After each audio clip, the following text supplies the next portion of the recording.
ಈ ಕ್ಷೇತ್ರವನ್ನು ಉಳಿಸುವ ಮಹನೀಯರು ನಮ್ಮ ಸುಮತೀಂದ್ರ ತೀರ್ಥ ಶ್ರೀಪಾದಂಗಳಿದ್ದಾರೆ.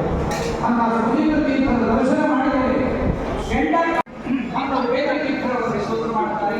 ಆ ವೇದ ತೀರ್ಥರ ಶಿಷ್ಯರೇ ವಾದೀಂದ್ರ ತೀರ್ಥರಿಂದ ಪರಂಪರೆ ನೋಡಿದರು. ವೇದ ತೀರ್ಥ ಶಿಷ್ಯರಾಗಿ ಉಪೇಂದ್ರ ಸೂರು ವಾದೀಂದ್ರ ಶಿಷ್ಯರೇ ಭೂಗೋತ್ಸವ ಅಂತಾರೆ. ವಾದೀಂದ್ರ ತೀರ್ಥರು ಇಂಥ ಒಂದು ಪರಂಪರೆಗಳನ್ನು ಸುಮತೀಂದ್ರ ತೀರ್ಥರ ಆರಾಧನಾ ಪಡೆದ ನಾವೇನು ಜ್ಞಾಪಕವಿಲ್ಲ. 300ನೇ ವರ್ಷ ಮಾಡಬೇಕಾದ್ರೆ ಶಿವಾಜಿಗಳು ಸಂಕಲ್ಪ ಮಾಡಿ ಅದ್ದೂರಿಯಾಗಿ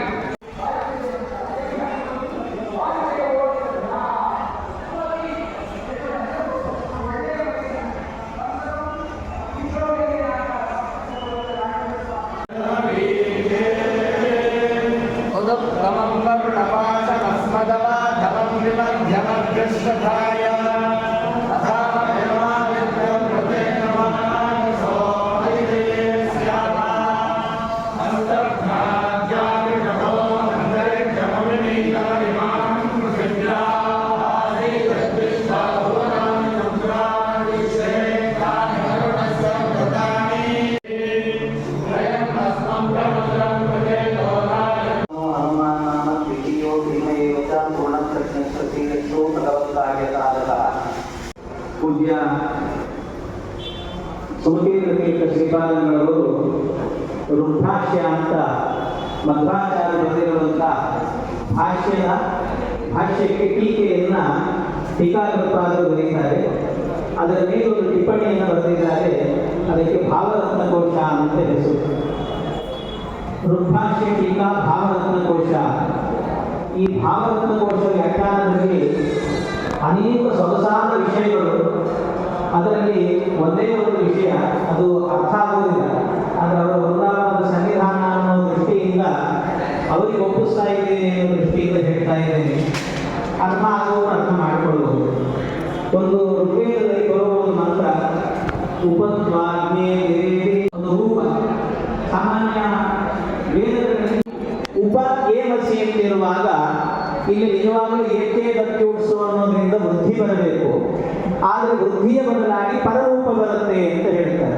ಅದಕ್ಕೆ ವ್ಯಾಕರಣದ ವಿಷಯಗಳನ್ನೆಲ್ಲ ನಿರೂಪಣೆಯನ್ನು ಮಾಡ್ತಾ ಸುಮತೀಂದ್ರ ತೀರ್ಥ ಶ್ರೀಪಾದರು ಅವರ ಗ್ರಂಥ ಓದ್ಬಿಟ್ರೆ ಮತ್ತೆ ವ್ಯಾಕರಣ ಶಾಸ್ತ್ರ ಓದಬೇಕು ಅಂತಿಲ್ಲ. ಅಷ್ಟು ಅದ್ಭುತವಾದಂಥ ವಿಷಯ. ಅವರು ಹೇಳುವಾಗ ಉಪ ಏಮಸಿ ಅಂತಿದ್ದಾಗ ಇಲ್ಲಿ ಪರರೂಪ ಬರುತ್ತೆ ಅಂತ ಹೇಳ್ತಾರೆ. ಪರರೂಪ ಅಂದರೆ ಉಪೇಮಸಿ ಏಕಾರವೇ ಬಂದ್ಬಿಡುತ್ತದೆ.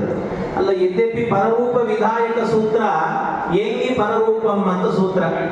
ಆದರೆ ಎಚ್ಚೇದತ್ಯುಡ್ಸು ಅನ್ನುವಂಥ ಸೂತ್ರ ಏಂಗಿ ಪರರೂಪಂ ಅನ್ನೋದಕ್ಕೆ ಅದು ಅಪವಾದ ಅಲ್ಲವೇ ಅಂದರೆ ಅಪವಾದ ಆಗೋದಿಲ್ಲ. ಯಾಕೆಂದರೆ ಅದಕ್ಕೆ ಅಪವಾದ ಹೌದು. ಆದರೆ ಅದಕ್ಕಿಂತಲೂ ಇನ್ನೊಂದು ಸೂತ್ರ ಇದೆ, ಓಮಾಗೋಷ್ಠ ಅಂತ. ಅದಕ್ಕೆ ಆ ಸೂತ್ರದಿಂದ ಪರರೂಪ ಬರುತ್ತೆ ಅಂತ ಹೇಳ್ತಾರೆ. ಅದು ಹೇಗೆ? ಇದಕ್ಕೆ ಅಪವಾದ ಆದ್ಮೇಲೆ ಅದಕ್ಕೂ ಆಗತ್ತಲ್ವಾ ಅಂದರೆ ವ್ಯಾಕರಣದ ನಿಯಮಗಳನ್ನೆಲ್ಲ ಹೇಳ್ತಾರೆ. ಪುರಸ್ತಾದ ಅಪವಾದ ಅನಂತರಾನ್ ವಿಧೀನ್ ಬಾದಂತೆ ನೋತ್ತರಾನ್ ಅಂತ ಒಂದು ನಿಯಮ ಇದೆ, ಪರಿಭಾಷೆ.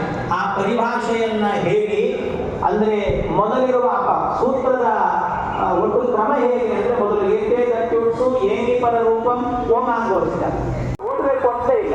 ಅಷ್ಟು ಅದ್ಭುತವಾದಂಥ ವ್ಯಾಖ್ಯಾನ. ಅಂತ ರಂಗನಾಥನ ಸನ್ನಿಧಾನದಲ್ಲಿ ಅವರು ಕೂತಿದ್ದಾರೆ ಮಹಾತ್ಮರು. ಒಂದು ರಾಘವೇಂದ್ರ ವಿಜಯದಲ್ಲಿ ಹೇಳುವಾಗ ಒಂದು ಮಾತು ಹೇಳ್ತಾರೆ, ರಂಗನಾಥ ಇಲ್ಲಿ ಬಂದು ಕೂತಿದ್ದಾನಲ್ಲ,